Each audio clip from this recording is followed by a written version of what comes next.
Good afternoon, and thank you for attending.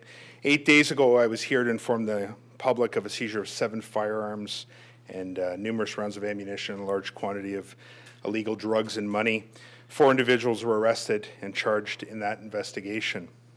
The purpose of today's news conference is to further advise the members of the public and the media about an investigation undertaken by the Toronto Police Service that resulted in the seizure of the items you see before you today. In the fall of 2016, the Integrated Gun and Gang Task Force street-level enforcement team, along with members of 54 Division Major Crime Unit, commenced an investigation into an individual who was believed to be in possession of illegal firearms. As the investigation progressed, it became evident that the suspect was involved in firearms trafficking. This information was subsequently relayed to members of the Gun and Gang Task Force Firearm Enforcement Unit. As part of its mandate, the Firearms Enforcement Unit is responsible for investigations into illicit gun sales. Acting on the information provided, the Firearms Enforcement Unit continued their investigation. On Tuesday night, January 24th, this culminated in the arrest of 3 individuals and the execution of 5 search warrants, 3 in dwellings and 2 vehicles.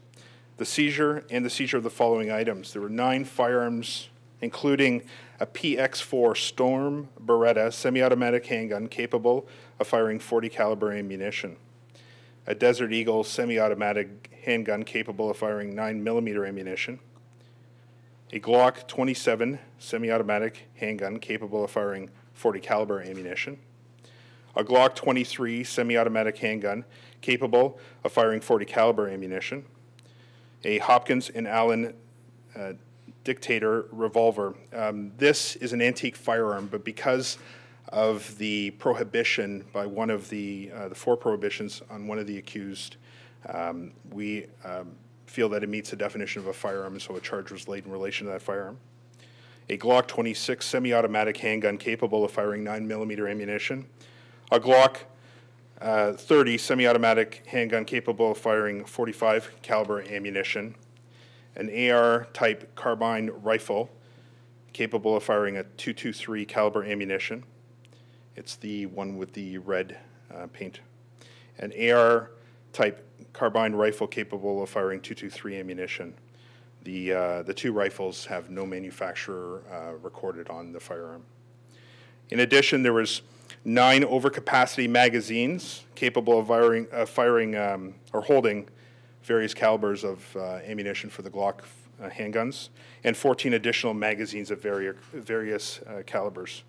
In total, 42 rounds of ammunition of various caliber types were seized. As a result of this investigation, the following individuals were arrested and charged. Junior Richardson, 30 years of Toronto, and Catherine Concepcion, 36 years of Toronto. They face a number of firearms-related offenses. The press release will be available to members of the media with a complete list of charges. Also, during the course of the evening, a 3rd individual was taken into custody. It's alleged he was in possession of approximately 7 grams of cocaine. Everton Curling, 52 years, has been charged with a drug-related offense. He was not charged with any firearm-related offenses. I'd like to acknowledge the outstanding work done by members of the Gun and Gang Task Force and 54 Division Major Crime Unit. This is yet another example of the type of work these officers do on a daily basis. Their efforts continue to have a direct impact on disrupting violent criminal activity in this city. Combined with the seizures I reported on last week, in the past 9 days, the Gun and Gang Task Force, represented by the street-level enforcement team and the Firearms Enforcement Unit, have removed 18 illicit firearms and hundreds of rounds of ammunition from the hands of alleged criminals operating in our city. I'm greatly appreciative of their hard work and their commitment to public safety. Also, worth noting, one of the accused parties, Junior Richardson, was also wanted by the Peel Regional Police for an outstanding warrant, outstanding since September of 2014, for assault with a weapon, kidnapping with intent to confine, forcible confinement, robbery, impersonation of a police officer. I will take some questions now. When you say there's no manufacturers on those weapons, what does that mean? It's a hybrid. They're hybrid types of guns. made up of a number of different firearm parts and assembled together. If you were to manufacture a homemade firearm, for instance, you would need to register that and get a firearms identification number. So this is they're homemade essentially? I'm not suggesting it's homemade, but I'm suggesting it's a hybrid gun made up of a number of parts. Part of the investigation is determining who and how it was manufactured. Why would they do that? Why would you do hybrid parts? Is to hide the gun or make it harder to trace? Well, there's no firearm identification number on it, so it makes it harder, not impossible though. So Peter, you said 3 homes and 2 cars? 3 dwellings, yes, 3 homes and 2 cars. 1 man and 1 woman are facing charges? Yes. So was the 3rd home, nothing was found in it, or? We're not breaking it down that far. The investigation is still continuing, so unfortunately I can't speak to that.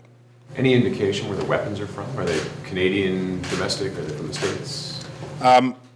The tracing is happening as we speak, and there's officers that are diligently working and trying to determine where these firearms originated from, and more importantly, how they got in the hands of who we alleged they were in possession of.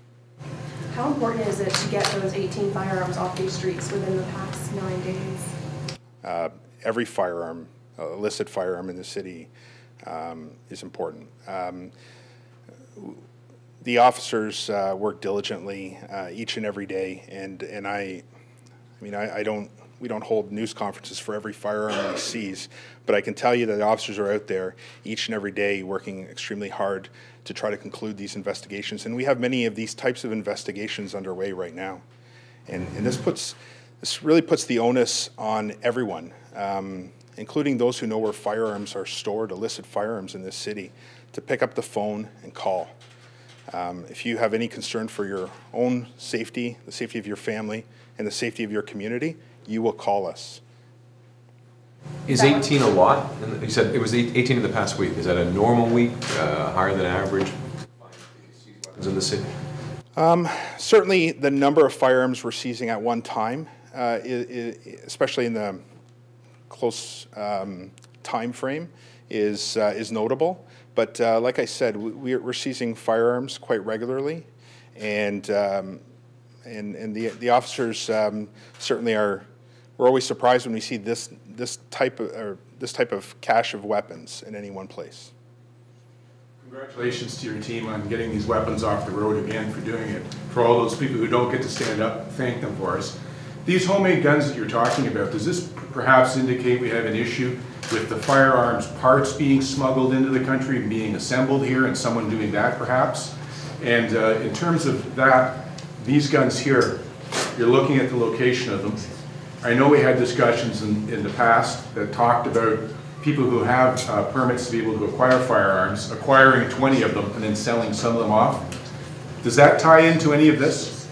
That forms part of our investigation to try to determine. I can tell you that at this point we haven't found any acquisition license for any of the people that, the 2 people we charged with the firearm-related offenses. And in terms of the first part of your question, the firearms parts, you don't need a license necessarily to buy them.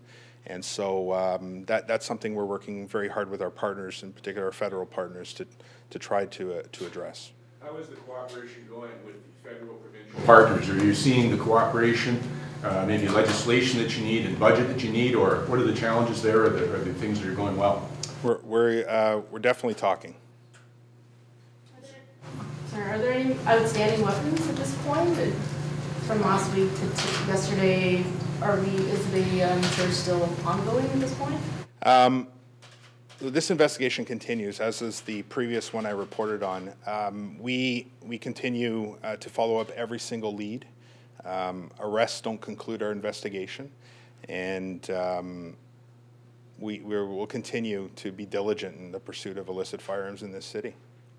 What's the most, I know it's concerning obviously any weapons seized, but is there anything here that stands out as worrisome, something that's new, that police have something to worry about, seriously worry about? I would suggest if you were standing on the wrong end of that, any of these firearms, they'd all be very concerning. And so I don't break it down to that minutia. I can tell you that each firearm is in the hands of the wrong person can cause significant damage and death. And so we have a group of dedicated officers that this is what they do, and this is their job day in, day out, and they're very good at it. For this many guns to be owned by possibly just 2 people, are we thinking gun related, or what was the purpose of these people having all these guns? That forms part of our investigation, and we haven't reached any conclusion.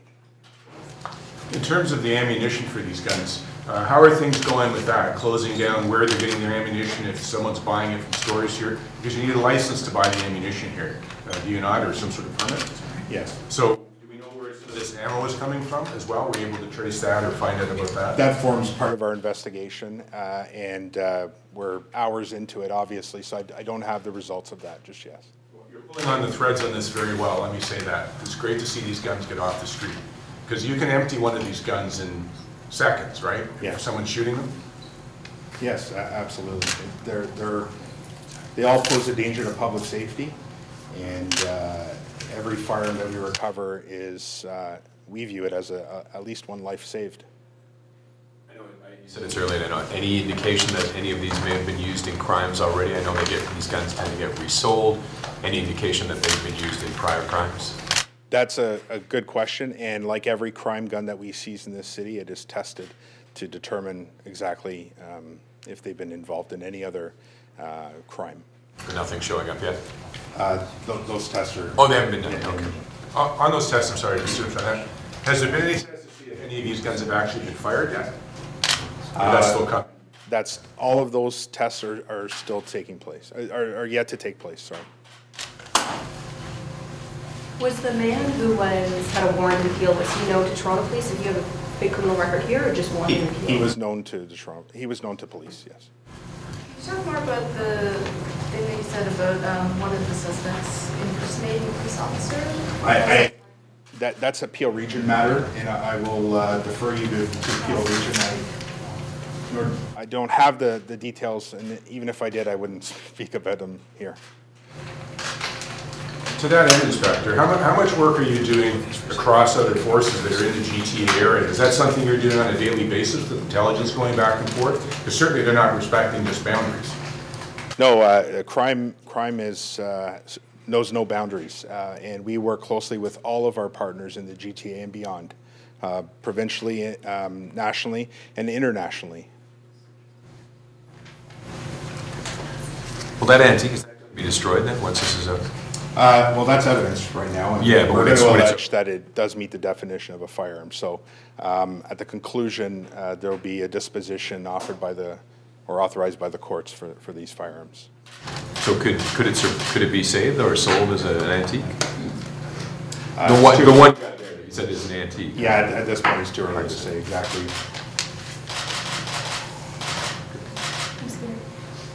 Thank you. That concludes today's conference.